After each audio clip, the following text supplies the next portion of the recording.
Capage TV. Capage TV.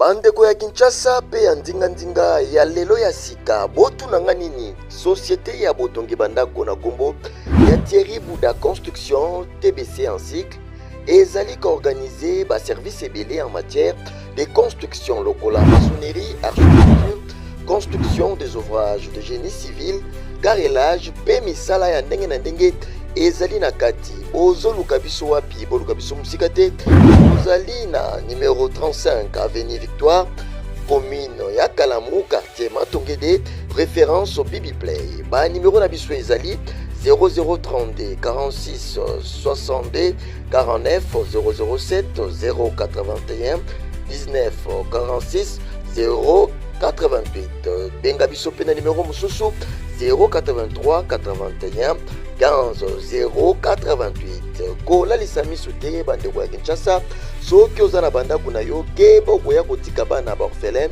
sans héritage yaka kotongisa bandako na bino na société Thierry Bouda Construction TBC na prima lamu boya mobondo ekeyo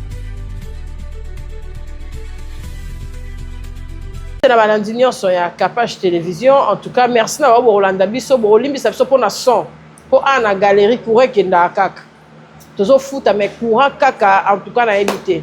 Merci na ba nyonso balanda biso partout dans le monde pour que chaque nyonso comme roi chanter to banda bo courant kei en tout cas bo ça da effort bato ba pesa biso lotiliki to za rappel roi ba mboka mususu te ezora lotiliki. Merci na ba nyonso ba Rolanda biso partout dans le monde. Merci ba oba biso poa bo partager ba émission na biso bozana biso lokola biso to lingara musala na biso to poni mo kwa mo boye di banda ya plateau to yeko sala musala pour inviter mo ya zonga ezalité koto ba embouteillage koto courant ko kende yango to zui mo kwa na biso bo tenir biso regardez na bi ke bata poto ba lingara boye ba bilanga ba bi photo sala boye misu na biso et mon na soin mingi biso to lingara pele bokoko. En tout cas merci to zalina yemo fumu adela. Boni Adela. Oui, santé Zamalo, maman Capage. Négo Monica, santé Zamalo. Vous allez faire une ganga bête en forme. Oui, na valoriser maman Yaki Bonganga, Nangaï, pour na batuba comprendre que Banganga ba souffre kate. Je pense mieux ba oba penser que so Banganga ba souffre que ça Banganga ya ba village moko ya ba fin informer biso ba o vraiment boé en dehors Moussa na biso. Vous avez un peu moins stable du côté pour stabiliser vie, du côté stabiliser forme pour tout l'axaka fierté à Moussa to ko sala c'est ça ba te bede ba critiquer ba lobby nganga zaleki ya kobata ma za kaka na ba commissionnaire mais bino bobima na TV et comment plus ba aventure que bonganga solo c'est ça solo mo ko bima ba pe ba critique ngo non to yoka ngo chaque fois ma mo ko pe ko mela kanga na ba client oyo ba consultanga ba lobaka yango na ba tupe ba oba na biso ba yaka na ba commentaire ba lobaka yango voyez bande ko nga. Et là, mon hôtel Sabino, pour y aller média, tout pour passer message spirituel dans les médias, il y a une facilité ou un mécanisme pour aider Bino. Parce qu'il y a des gens, par exemple, aux États-Unis d'Amérique, ou en Suisse, ou en Irlande, ils ont un cas qui est dérangé, mais ils ont une capacité à éteindre. Comme missionnaire, ils ont un client qui a ça. Les médias, ils ont distribué. Voilà, pour ça, l'émission, mais comme la vitesse rapide, il y a gérer ma mounion. Tout ça, l'émission 10h30, 10h40, l'émission côté peut batouba, les bandes moka va recevoir un message. Mais déjà transmission un message, na bande de commission ba les bandes moka ba o bazana baka, ba so faciliter à éteindre biso. OK. C'est pas dire que tu es un média pour que tu go baby ça ba vie ba tout pour que tu go baby ça ba foyer ba boma ne ba mona binoka. Bon, les boma c'est facile parce que dans la spiritualité ils ont des normes, mais ils ont des conséquences dans le respect. Si on respecte automatiquement, on recevra un retour. Parce que nous avons un véridique. Nous avons un retour que si on n'est pas un rituel, il faut que qui est non. Nous avons un simple représentant, nous avons représenté l'entité, nous avons un monde invisible, nous avons représenté un monde visible. C'est ça. Donc nous avons travaillé et un esprit. Si vous avez une passion, mutu aye ozala na incapacité à osala bon bikile zakate ngane munasenga yango nazaka un simple représentant ce sont les entités qui nous conduisent entité baza bato baza invisible ba o bazaki na ba pouvoir comme ba grand-père na biso bango ba conduire biso parce que bango ne bazo contrôler le monde physique le monde physique est sous contrôle le monde spirituel. Donc pour que mutu azo bikila, to mutu azo ba norme ya ko utiliser sur le plan spirituel. Eza bangonne ba entité ba conduire biso. Ngate munaroya. Ngana roya epa na yo mama capable pesa droit ya participation des rituels pour que to se communiquer na ba entité oyo ba eza invisible et en travers ya famille parce que ba on se ba recevoir la solution spirituelle. To se communiquer kaka na ba ancêtre na bango. Ancêtre na bango ne bango ba pesa biso opportunité ya ko se communiquer na bango peut-être ko pesa biso message bino boza sur le plan physique, c'est ça. Et pourquoi balobaka mutu oyo azali na kati ya famille ya mutu te akoki ko lia jamais mutu wana? Il faut apporter ça ya ko funga malie moko boya mutu libanda na mutu ya famille. Ezaka ndenge ni. Ezaka lolenge ke moyeto etende ko côté ezalité. Mais accès du côté spirituel, c'est que yo moko ne mutu pesa biso accès. Parce que premièrement d'abord pour que tu aies un côté la carte ya ba descendance familiale na bino na ko senga yo porte ouverte et format d'abord na miso maman et pas ya maman d'abord na sengo komba maman na sengo komba papa na sengo komba grand-père ou grand-mère aboti maman na bino ou komba grand-père aboti papa na bino tant on a ko ba kombo nyonso wana na ko ma koki ya ko consulter yango spirituellement donc on découvrir et si kanini oyo eza ko rendre difficile. Et ça côté à famille, ton côté il y a le y a balabala. Donc pour que na côté la famille il faut consulter d'abord ba entité na wana soki ba opesa encore. Maman capable chez les gens ba consulter ngai na tali bona famille na bango ba simaka par exemple richesse à qui cité. Bazala rapé. Ezali na famille meke bo simaka richesse à qui cité. Obengani pe mutobi yo. On a ce que retenir te. Donc tala bona famille na bino, tant que tamuso bona don moko ya commerce exemple. Par exemple, la famille nous bat dans mon bilanga. Donc on soit ka ba entité bilanga, ba esprit bilanga to connecter kati na yo, ba pesa o prospérité na grâce ya oyo zali ko sala. Donc ba esprit ba na capacité o pesa mu solution na en travers ya oyo nyo so sala ka sur le plan physique. Ba on ba spirituellement, ba renforcer l'énergie, automatiquement éteindre pa na yo, mamuno et comme go fungoma, c'est ça. Mingi olobela kayango. Olobela kayango mingi. Mais là, si continue à zonger là, pourquoi on a besoin de misu ya maman? Côté la côté maman. Parce que maman a sa racine pivotante, maman a sa porte ouvrable ya moi. Ok. Maman ne mutu a go fongola la porte. Maman ne mutu a go fongola la ouverture musoso. Il y a des gens avant ça na makambo, on m'a se confier na maman na bango. Donc maman ne mutu aussi manzungu na makambo parce que ba maman na biso baza ba nzambi ya se ya mabeli na biso. Baza bato ke bazo représenter nzambi epai na biso. Mais na kati ya kinkulu epai na biso nzambe existaka te. Na kati ya ba pouvoir coutumier na biso. OK. Nzambi epai na biso existaka te par rapport ke epai na biso to décortiquer nzambi na grâce ya yinza. Na grâce ya mokili to bango un peu na lingala pour que bato ba comprendre. Donc les bato basamelaka nzambe ya passer kingandi, nzambe ya passer ngandi. Ozo sambela ne yinza comme ozo sambela ne mokili. Oui, ezali lolenga na mokili on parce que to otala nini. Mokili to koyeba ngo na puissance nango to bango na mabele, to koyeba ngo na nzete, to koyeba ngo na mopepe, to koyeba ngo na moto. No bien ndenge bokena ba église bongo. Bo sambela ke nzambe asalisa ngai. No ozo ba ke mokili nde esalisa ngai.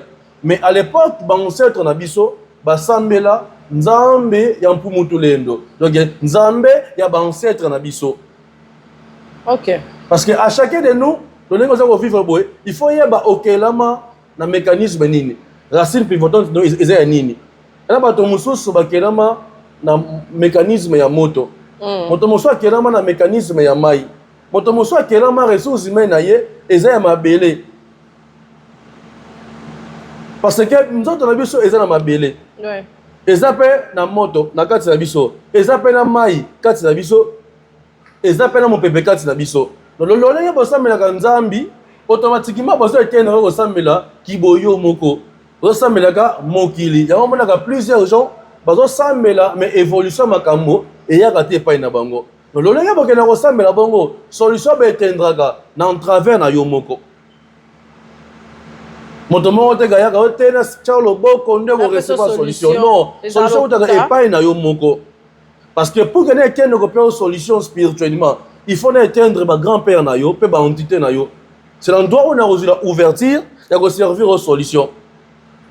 mais on ne se battait à battre que Nzambi à ça la bonne Nzambi ça boy donc ça que mon qu'il est ça la monte on bonaka au contraire ça la marana ba oba que na ko sambela parce que ça qui na ba difficulté il y a souffrance mais tant yo mo sambela pas inaye automatiquement tant ba Nzambi et pas inaye automatiquement on peut ça réunion opportunité pouvoir comme ko éteindre pas inaye yo ozo se nuire il a recevoir à progression toujours vivre en même na Kinshasa parce que mingi na père conseil na bande ko basi baba comme ka prophétie ki ngani ba pia ki ngai et pas na biso ezaki bo mais à l'époque ezaki ceux qui ba bikoli muntu parce que prophétie na kinkulu ezaka ko bikola no so ba bikoli muntu na ko loba en plein air bato te mais le professeur comme na TikTok oui professeur comme na YouTube professeur comme na Facebook les vraies prophéties ezoye banati.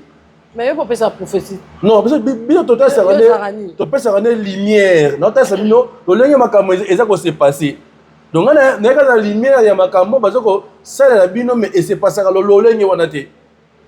C'est que ma prophète on a musu bazora pas na bino makambo. Il a plusieurs prophètes na mona simba. Na mboka na biso, il a plusieurs prophètes.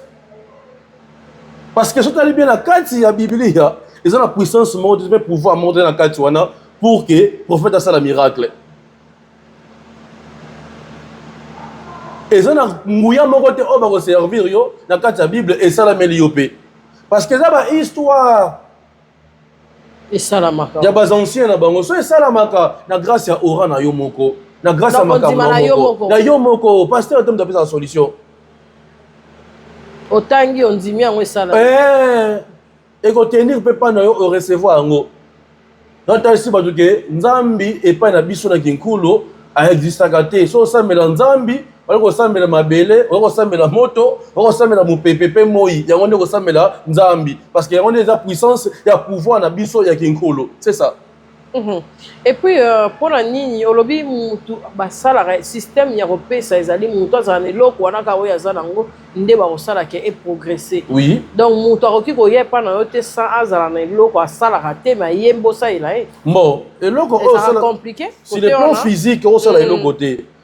Sur le plan physique, on sala eloko côté. Mais sur le plan spirituel, on sala eloko mokati na yo.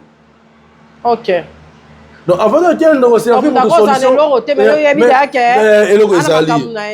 donc il y a quand on peut sur progression sur maman capable de aux aboyer chaîne micro faut mettre 1 million sur le plan physique on a bloqué mais sur le plan spirituel tout le monde a gagné on a moi élévation moi qu'on a 1 million moi tellement qui wana si ma coquille to benzi 1 million to éteindre en gros donc ma coquille on recevoir oh il faut recevoir en 2028 to benzi en 2026 on régner ma casse. Non, tu diminues l'âge. Si on a progression, le rituel hier diminue l'âge, c'est que yon dem dossier aux angi incapacité, ya ko nourrir bandité wana. Ya ko nourrir ba esprit oyo, ba opesa yo progression oyo se n'est pas ina bango. Parce que ngande na zaboye, na zaba ko avocat na sambela ka bino. Ne na sambela bino siko, na ko bana ko senga na bino ne pas ina bango. On va ko recommander biso ya on est ko sala sur le plan physique pour que bango ba recevoir moi sur le plan spirituel, c'est ça. Donc, il y a vraiment très bien. Merci pour l'explication. Et bateau, là, nous sommes en guérison. Dans ma maladie, songolo pakala, linu, mutu, ala la raté, alors t'as d'autres mabé. Bateau, là, on s'en a ndengeni, ya bota kate, mutu, moi, azolu ka mukande, compliquera ekaka. Bazali ebe, l'entreprise, avenir, ça, la matikara, bon, esili. Ba escroquer, nyonso, wana mutu, wana nyonso solution de tia bon, on s'en a ndengeni. Bon. Solution, et ça d'abord, yo mo faut d'abord na ko se croire dans ancestralité na biso. Maman capable chez média et baby pour me qu'il essaie ko beba parce que montonyo so linga akoma spirituel. Montonyo so linga comme prophète a prophétiser rabatu pour a ramener la rabatu ba solution. Mais solution de base, et ça d'abord yo mo ko montonyo ka solution pour que solution essaie ramener pa na yo. Alors, et ko senga na bino ke bon ça d'abord na ko ndimela ancestralité na biso. Parce que si on a ancestralité na biso na kati ya mboka Afrika boy automatiquement et bien bande ko ba souffrir li souté parce que ba maladie musu ba to ba bela na kaleza la kité et ba to ba ko bela yango par rapport le lenge bozali ko tambola na biloko o bozali ko lia alors on a recommandé moto nyonso ozo na cas spirituel on a recevoir documenté yeba ngo été bankulu na o ba ko salisa yo parce que vous pensez que ce qui la porte de recevoir prospérité à vie. comme au CPL que des fois na mboka na ozana bosenga solution que bakoko no basalisa yo ba ancêtre no basunga yo ko s'inquiéter na ote se communiquer dans le vénérable grand maître de là faut moi de là on est azaboye ayene ko pesa bino solution pe ko pesa bino lumière na grâce ya kinkulu na bino na grâce ya ba pouvoir o bakoko no ba utiliser na mboka nyonso zali ko longola inquiétude ko banga pe logote consulter biso plus rapidement to ko servir aux solutions c'est ça. Adela, ok, nango vraiment bien. Question sur ce côté lingai awa, ezali olobi bato belé bazali ko bebisa musala oyo. Ba côté on a divagation, ko za fumu ezali que il faut bota manango, ba pesi au pouvoir à partir ya famille, ba pesi au bobo koko, to ko kipe ko ekolisa mutu na. Non, mutu akoko yekola. Comme c'est fumu. Non, bato ba yeko sakane bango ne ba bebisa musala. Ok, expliquez-moi. Parce qu'il y a un pouvoir à mon côté. Vous voyez, pour oser pouvoir, il y a famille na bino. Le lengo botami ena bana musuba bota magana tenzi. Comme nga mwana nga prince botami boy. Neni. Abotami akari maboko botami lolenge wana. Ela ba musuba babota magache boy. So mwana nga déjà nenga za bongo. Azana nguya ya kibokonzi. Oloké déjà. Alokami déjà parce que moi alokami déjà à partir à Libumu. Alokami déjà n'est pas bongo. Alokami teme apamwami na grâce ya ba pouvoir na biso kinkolo. Donc azadi na makam. Azadi na makam no abotami nango. On kata mboka oyo tango zobota mwana tala ba signe mwana che tango abotami. Mwana na abotami mo azana ba pouvoir ya bokonzi. Alors pouvoir bokonzi oyo abotami nango tokozora makoki ya kolatsa ye puissance ya mystique. Quand on dit puissance en mystique, on a automatiquement avancé un miracle plus que ngai. Parce que c'est adoption peut lignée oyo, il y a famille nabiso et là tu es déjà. OK. Ne faut pas que moi nous nos robots a un rayon nini, a une puissance nini, oyo ko ça ele makamuna se mokilio. Là kama ba mususu ba souffrir moi nanga azazoba mayele malunga ezate, moi na botami mongol, moi na botami sonde ni wana. Moi, ça, c'est ma table la boutoute parce que la boutoune et si qu'il plusieurs esprits recirculent là. Moi, ça, c'est ma carte à la zéla ya maï. Na maï na boutoute na moyi et ça plusieurs esprits oh ba recirculer là na carte à maï. À cause sauter, à cause sauter pe esprit ya moi na et continue na nzoto. Moi, ça, c'est un peu à la elamba ya mwindu te à la elamba ya rouge te. Ah. Mais le lobe à toi zemba comment à la tine lamba noir, robe noire à la il a mopé. À quel moment petit la maternité c'est faux. Malamu mingi te na bandeko na biso. Alors il a bana mususu ba botama na ba puissance na ba pouvoir mais ba neutraliser ba pouvoir na bango. Alors pouvoir moi no ezan neutraliser to yo moko zomona évolution ya makamno et tendre te consulter biso mona yo moko makapage ndenge bato ba bengo ke non nganga no yambaka azama nganga ya solo solo. Babanga ko de ya makasi. Ba compliqué hein. Baobanga mais baoya yo yebi ke baoba kosanga baobanga onde ba rebeli oni na Congo tout le monde entier pour la diaspora mutu nyonso mona commenter na fonganga yaka po aya ko baby c'est la batu nyonso ba yate ye a bénéficier na mona ngo plusieurs fois moi na le commenter beaucoup mon commenter qui mais yeni mo binga fonganga oh so yo fonganga ngo yeso pas nini. Mais on a vraiment ma capacité bondoki vandia. Tikabo. Naza vana bondoki o ya famille na biso. Bondoki nanga vraiment c'est ngani ma bondoki nanga yi. Au pouvoir na butu. Non, eza bondoki nanga ko salisa pe ko sunga. Ah, ya yo tete ke kombo. Non, naza nguya ya bondoki ko salisa. Bondoki naza nango. So que na transformer siko na limuso na plateau. Iza facile na sala. Ni ata yo. Non, kasi mette on so ba bakana. Apôtre no ye wana ayabu. Il y a déjà Azamwa travaillé, te protéger qui est mon mouké, mon tonabiso. Mais sauf que y a sali moi glika, comme il s'appelle mon baba. Après elle monte aux ici et ça la maka. Nous sommes là. Là ça on a soit ngalo balem sous secret de moi et bien comment baba. Non ba secret na ngezate. Na kama ba dumuso ba on a vu na ye ata mona ba kamande malamu muté ba kamande ne ba décevoir kaka. Ba secret ne sont bimisera non. Eza mutu muso betere secret mo travail ka koma ba kamande de nyonso. Moi, je suis secret. Attends, il y a 1 milliard. Au travail, on dit. Mais si c'est vrai que vous avez un camarade non nyonso. Si c'est vrai que vous avez un travail non nyonso. Attends, ça y est, attends, ça y est, kobo. Alors, tu vas le battre. Non, quand vous avez un camarade, sur le plan spirituel, tout est possible de recevoir la solution. Non, ba trahira quand on a ba ami. Ba trahir on a compagnie. Voilà sunga ngo. Oui, il me sort ngai. Ba trahir na compagnie te chef yo. Ayi ba biso. Boy. Ata ba lobby bongo, la chef il y a hiérarchie plus que yo. Automatiquement ba kolongo na musala te. C'est que tu travailles là-bas ministre. Oui, mais ça musala na ngai maman. Bazo ça mabe mais bazo tika bango. Et ça mon ngai pas na boy. Attends pas gabenga ke truquer mère comme moi zoba. Na kosala ngai ça musala na me. So pas gabenga ke maître de là un fou mon ngai mais akuna mikolo azoyoka te.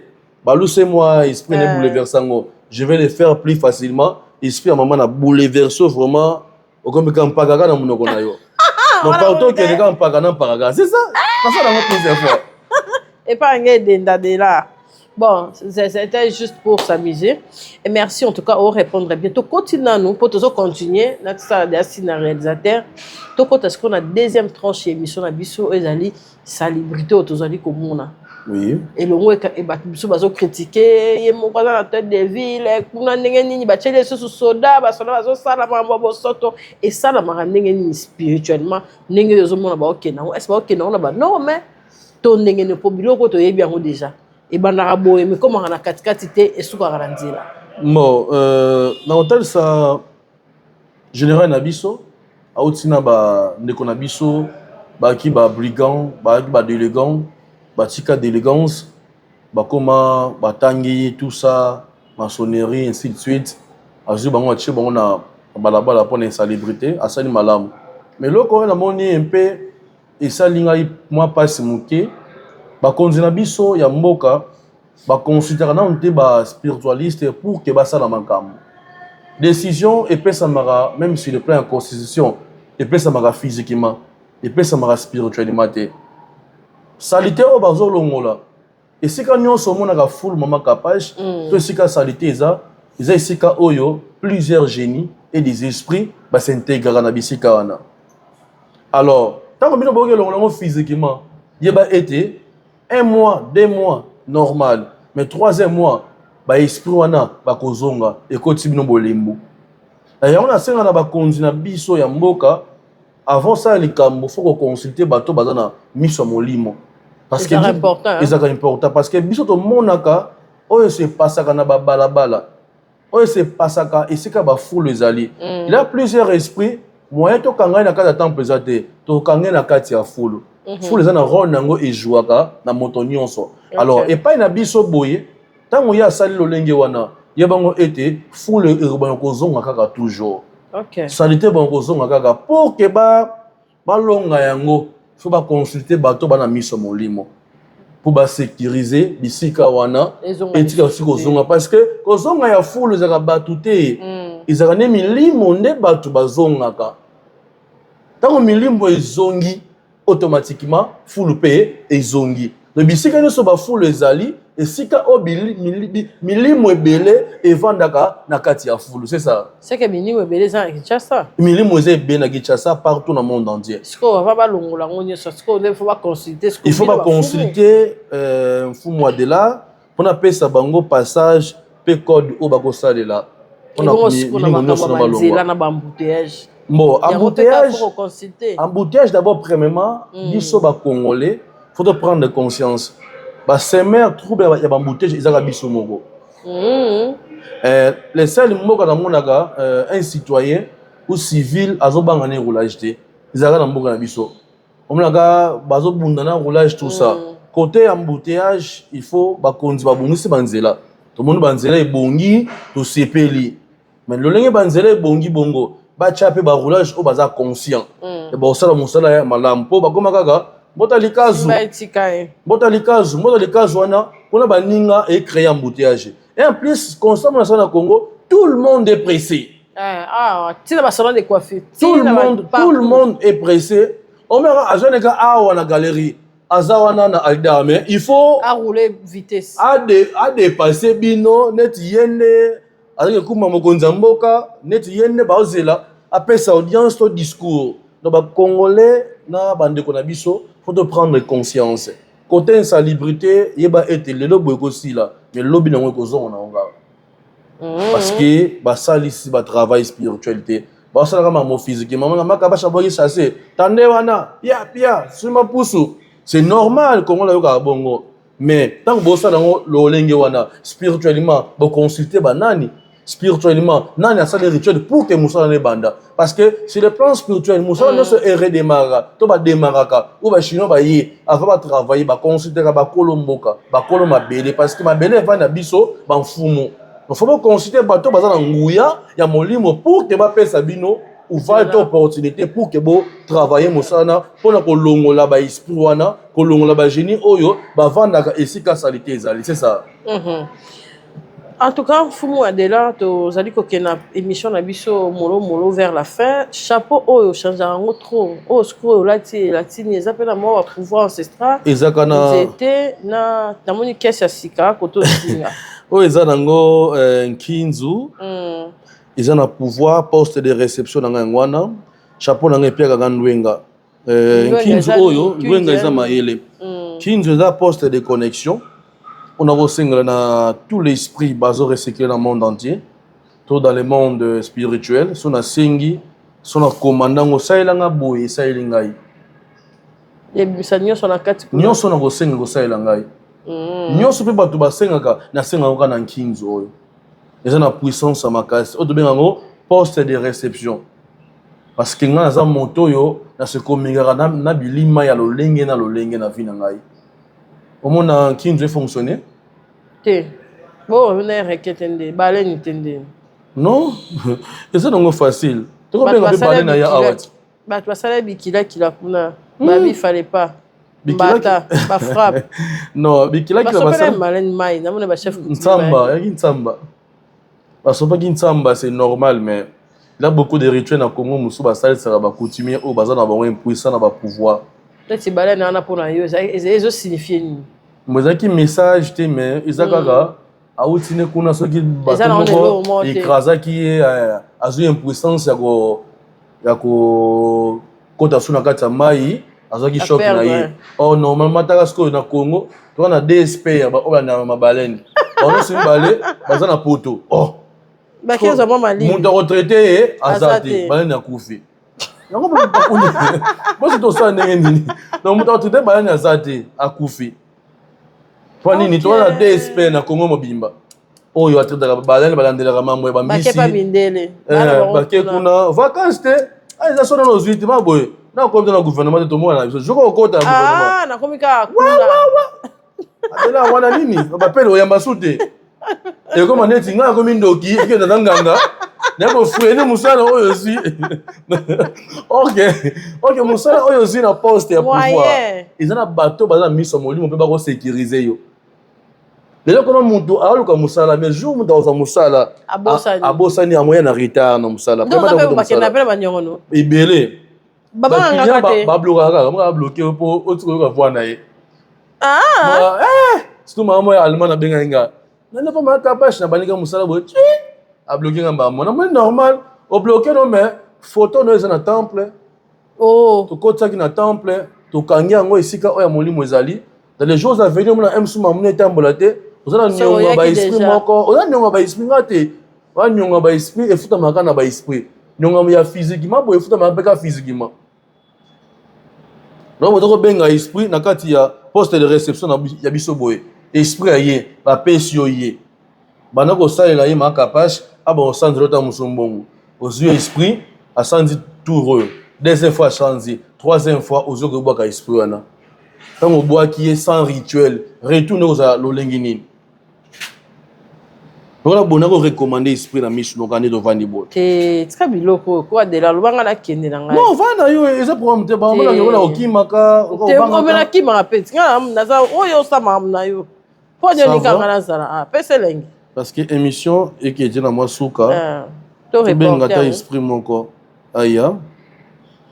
Pouvoir ezali bondoki yo na ngai na sala yango pamba te o bakoko na nga ba pesa ngai. OK. Te menga fona longba. Vana no maman. Te nga fona longba. OK. Mon réalisateur très bien s'il vous plaît. Kubangelo côté. Oh file ma capacité. Ya yo mo mdo aki nango. Toi, na fil, na biso, na moins na plateau, so il y a na tapis, so tu as to éviter. Toi, ça la net ni mais.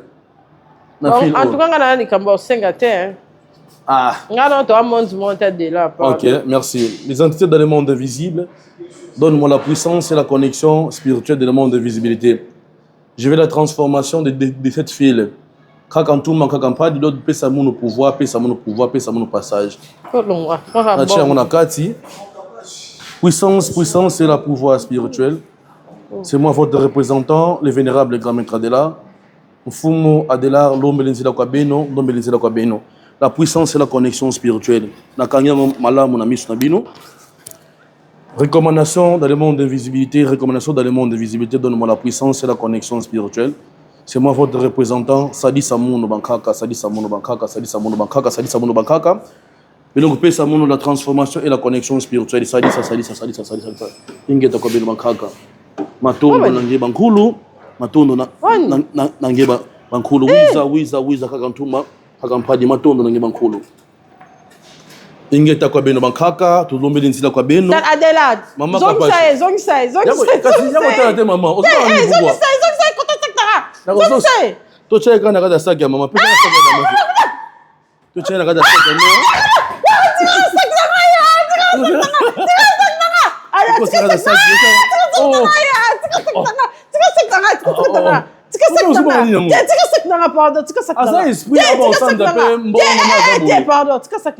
Azana puissance makasi ndenga zali bomer. Tika sak nanga. Tika sak.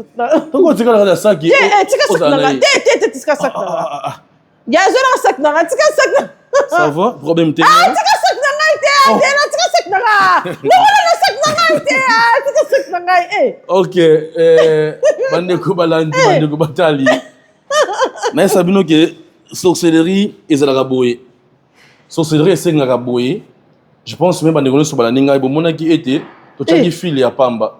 Mais to transformer on a mis na bino aza puissant azali bomoyi mama kapache akoya ko simba. Jamais de la vie. Ilongo bandeko na ngai. Je pense même aussi c'est na biso maman to continuer. C'est aussi ça. Et combien okay, merci pas de problème. Sans contacter biso na deuxième numéro. Merci. Sans effet.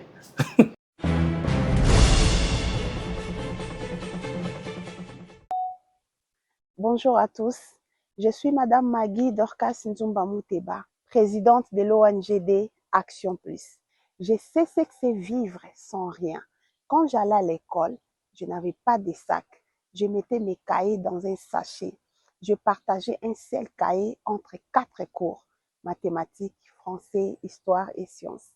Je divisais les pages en 4 pour que ça suffise.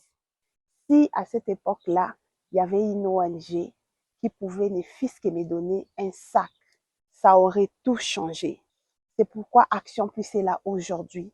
Nous organisons cette activité le 29 août 2026 pour offrir la chance aux orphelins d'aller à l'école avec les cahiers, avec les sacs.